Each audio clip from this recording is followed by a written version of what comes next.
Yo, what is up, Senzu Bros? I'm Tristan, and I'm here with Matt Manning over in Tennessee. I was busy with grad school. He was busy with moving from New York to Tennessee, so we haven't had time to put out some content. But he's been working on this Rainbow Bardock deck since the reveal of the archetype.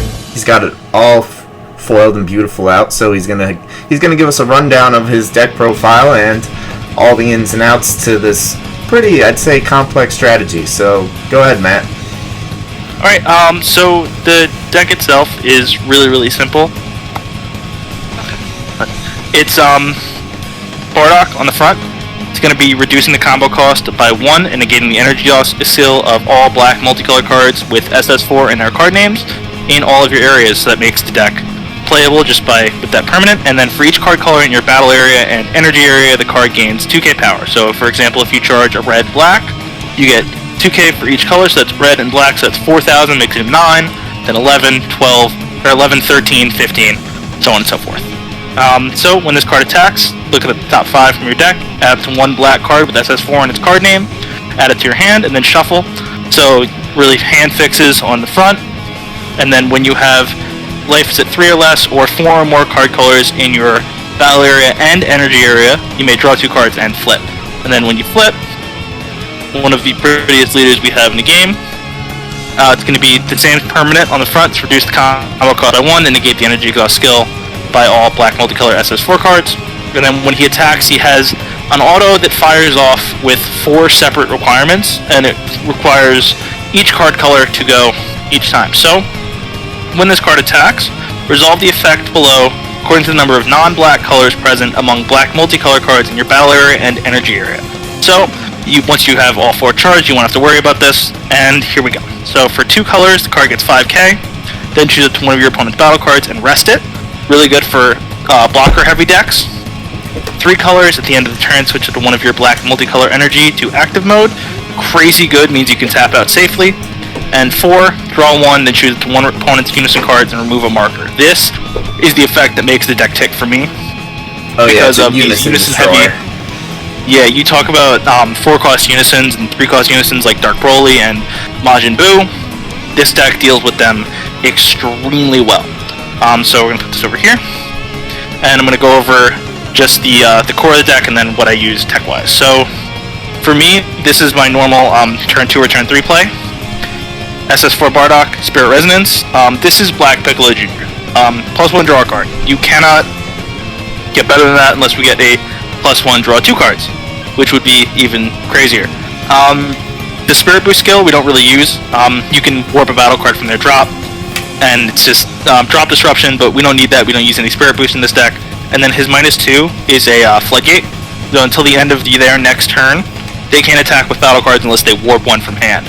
So against these really low to the ground aggro decks, you can just pay 2, swing with him, -2, put him to drop, and now your opponent's probably not going to swing out at you because they want to keep their hand size big. Mm-hmm. So Bardock is crazy good, and he keeps your hand size really big in these hand control matchups, which is really special.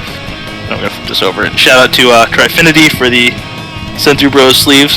Oh yeah, we got the always Gojo and Uncle Ibro there. Always fun. So this is your other searcher besides your leader skills front side, where it's SS4 call. Run 2, limit 1. If your leader card is a black Bardock Xeno or a Saiyan card with SS4 in its card name, check top 3. You can grab any SS4 card, so that includes the Unison, SS4 Bardock, which is really nice that he's searchable. And if you grab 1 card, you don't have to do anything else. You just 1 for 1. If you grab 2, you bottom deck the other card and the M1 card from your hand. So I only run 2 because I run a lot of the SS4s just for consistency's sake. And she's a 0-cost limit 1, so you really don't want to see too many in your hand, so 2 seems to be enough. And it's searchable as it's an SS4 black card off of your leader, which is really nice. Mm-hmm. Now into the multicolor cards themselves. I'm going to go color by color. So you have blue first, which I run 4 of and 4 of, because blue, in my opinion, is probably the second best color.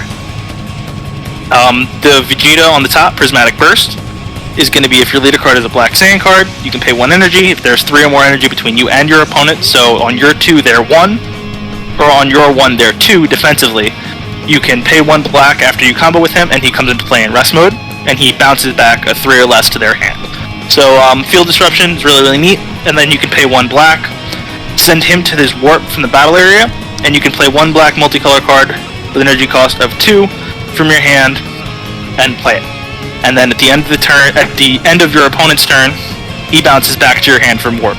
So you not only get him back, but you can play a card like this, SS4 Vegeta Prismatic Aegis, which when he's charged, if there's another black multicolor, he gets his effect. You rip a card from your opponent's hand and bottom deck it, and then they draw 1. So free hand disruption when he's charged is disgusting, and it also happens when he's played, which is nice. Just massive, especially in this format where a lot of decks need specific cards in their hand to activate their strategies, and that's just big. And then when he's played, he draws 2, bottom deck 1. So more hand fixing, more drawing cards, and he is huge, and he's crit. He's a 16k crit body that you're essentially going to play for 1 off of this when you play it defensively, and that's just phenomenal. So that is blue. I like to charge blue either first or second. If you charge it first, you don't get the charge effect, of course, but charging it second is really, really big, especially with some of the text I'm going to show you guys later on. Next up is green, which is, I would say, the most important. It's the color that makes the deck tick, and what I call the unison melter color. So I'll go over the charge one first. When he's charged or played, if there's a unison card in your opponent's area with 3 or more markers on it, knock a marker off. So Piccolo Jr., Majin Buu, Dark Broly, those big unisons that pile up markers really quick. This in your leader by itself is 1, 2, 3 markers right there. So a Piccolo Jr. that's played that turn, you're gonna melt it, and that's absolutely insane in this game, especially in the format where we're at, where red is so reliant on that unison. You have green relying on Dark Broly, and blue relying on Majin Buu. Being able to melt those cards super quick is really great, and he has double strike, and when he's played, he warps a 4 or less from their battle area. But this card, probably the best black multicolor card in the deck, is essentially Black Dormant. When you play him, you can play him for 1. If there are 3 or more black multicolor cards in your battle area or energy area, you can reduce the activation cost by 1 black, meaning you can just pay the 1 green for him. And when he attacks, your opponent can only attack 1 more time with battle or unison cards per colors in their energy. So a monocolor deck is only going to have 1 more attack. A multicolor deck, if it's 2 colors, they're only going to have 2 more attacks, and that is huge in a deck that wants to get to turns 4 and 5 consistently. So green is a huge support color for this deck. And then you have yellow, which I run 4 and 3. You'll see the same split for red, but yellow is, I would say, the least and most, depending on your text, most important color. The Goku is the same as the Vegeta, except when he's played, you combo in, pay the 1 black, and you can negate a unison card skills. So you play him defensively, you can negate, let's say, Piccolo Jr. I keep coming back to. He has that combo step where you counter KO's 15k, or Majin Buu that -1 kills battle card. You can negate that skill and kind of save yourself if you play him offensively, which is really, really nice. And he, again, you can pay 1, play a 2-drop. This you never really play. It's a 2-drop blocker, but what he does when he's charged is he negates the skill of a 4 or less, so any blocker that's really going to disrupt your strategy, if they have more than 1, you can negate that blocker skill. Or you can negate skills like crit. If you run the Roshi, which I sometimes will tech in the sideboard, you can charge him mid and negate, say, crit or double strike or triple strike even. Some cards have quadruple strike, like you'll see later, but he's just a really, really nice card to charge first, in my opinion, because his charge effect is probably the worst out of the group, but still really, really solid. Yeah. Now on to the last multicolor set. It'd be red. This Bardock is a counterplay that, again, if you have 2 or more black multicolor cards in your energy and battle area, you reduce the activation cost by a black, so you strike a life, and he's a 1-cost denial of hope. So you take a life, he replaces himself, plays himself as a 16k, just a swinger, and he sends a 20k or less to the drop instead of being played. So of course he doesn't get around deflect, but you think about Topo, you think about Majin Buu, the Majin Buu Topo, you think about Oceanus, you think about even this Gohan Floodgate in the mirror.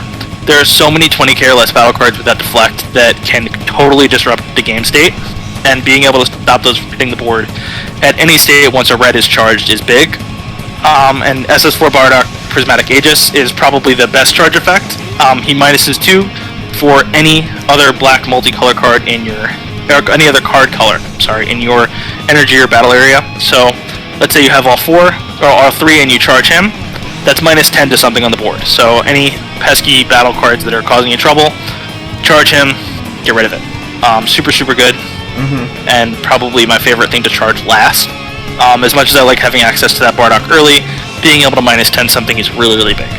So now on to your finishers. Besides just playing those 2 drops off of the combos, we have the 2 SS4 Gojitas, Thwarting the Dark Empire, and Prismatic Burst. I'm going to go over the surprisingly less text paragraph on SS4 Gogeta, Thwarting the Dark Empire first. Triple attack blocker. You play him for 4 by warping from either your battle area or drop a Sengoku Zeno and a Vegeta Zeno, which is big, and when he attacks, you warp 2 cards from your opponent's hand and their battle area, ignoring barrier. So removing 2 bodies on auto, so that's before blocker, and getting them ready, ignoring barrier, is just absolutely huge, and it's hand destruction as well, and he's a blocker, so you swing 3 times, and then at the end of the turn, he restands. So he's a 35k blocker, so against everything except Cooler Mill, he is an absolute house. He is crazy good. And then you have the card that you're going to Windmill Slap on 5. If they don't have a blue unison up, of course, but SS4 Gogeta Prismatic Burst, he has an auto that, again, just like the leader, will fire up 5 times per color. So if you have red, deal a damage, so 1 burn for 5 is crazy, but again, dropping a Goku or Vegeta from your hand or battle area. So red, you burn 1 damage. Blue, you draw 3 cards. Green, they discard 2. Yellow, you rest any card on the board, so if they have an energy up to really negate this attack, this giant quad strike, you just play him, rest the energy, huge. Right. And against black, you choose up 2 of your opponent's battle cards and warp them. It doesn't ignore barrier, but it is an absurd auto for 5 energy that in most of your matchups will go off if you play it smart and you don't leave a blue unison up. But you're gonna kill those unisons pretty quickly with all the green of course, cards with and the leader and the green cards, and you're gonna be playing cards as you go along with those combo wins, and you just kind of disrupt their board state and keep their unison off the board, making that 5-drop really easy to play. So now my super combo, the prettiest of the reprints in my opinion, Vegeta Prince Strikes Back. Bottom deck 1, draw 2. The way I play, I like to take as much life as possible until I get to 4, and then I shell up with the Gohan and the Bardock counterplays, which I think is just really good. More or less, I get to most games. Against hand destruction, you struggle sometimes to get there, but again, you can activate Bardock when they play a unison. It may not hit the unison, but you being able to activate and strike a life, Self-Awaken, is really neat, and I have another tool for getting low as well when we get to our techs, which I'm going to start with the most techable card in any strategy ever that runs blue, Senzu Bean. You extend your plays offensively and defensively, and it's just invaluable. And you had to get the pretty ones until the mythic booster comes out, and I have to get the prettier ones in the SR foiling. But Senzu Bean is just invaluable in so many matchups. Second tech, 2 Son Goku True Fighting Spirit, Self-Awakening, and punishing green and blue for countering you and them just playing their strategy is huge. I mean, you look at being able to make them pay for countering you, so if you have this out on the board and you go to play that 4-drop, the 8-drop Gogeta that's going to warp the cards from their hand, and they go to counterplay it, they're going to be punished for just counterplaying that card, and then you're still going to be able to do it next turn because he's going to end up against blue getting bounced back to your hand. And green really can't hurt him. Dormant is just a waste of a card in that matchup, which is great. And then the best card in the format, 2, Zamasu the Eliminator. I mean, any player, competitively or even non-competitively, can tell you this card is redonkulous. I mean, you pay 2. This is why I charge yellow and then blue, because on turn 3, when your opponent goes to play their unison, or on turn 4, this is active. You draw a card when he's played, and he is an indestructible 5k body. And he pretty much that time Unison's not locks. hitting the board. Yeah, he pretty much time locks Unison-based decks, which is strong. Yeah, and that's huge. You look at SS Super Saiyan Blue Vegeta, Spirit Boost Elite. If you charge your yellow and your blue, and you go first, you win. Because they're not going to awaken on 2. If you have another one, they're not going to awaken on 3. And you're going to punish them just for trying to play their version of the game. Mm-hmm. And that's really, really, really big. Being able to stop any Unison-based deck from doing what they want to do, especially in this format that is very Unison-heavy. And then my secret rare of choice for any deck, Springhive Time. Probably best secret rare in the game that's not Baby Hatch. Yeah. I mean, you look at, she's generic, you play her for 1, even if she's just a 40k swing, after you play Gogeta Prismatic, where you've just done them 5 damage, if they still have any life, and they go to, and you're untapping at the end of your turn, boom, no more leader and Unison swings, and then at the end of their turn, wipe the board. And you still have your entire board out there, and that's just ridiculous. She's still probably my favorite secret rare in the game. I got pretty lucky, ordered her pretty early, got a cheap, and if you don't have her, your wallet's going to take a hit if you really need the card.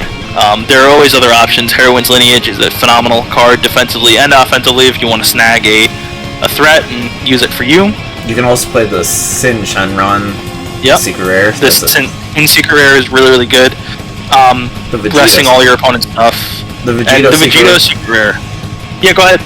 Yeah, the Vegito secret rare is a really strong option as well. I mean, you miss out on your consistent draw engine from Bardock, but it's an insane finisher, so it's definitely worth considering as well. But yeah, it's a really, really good card when it comes to finishing the game.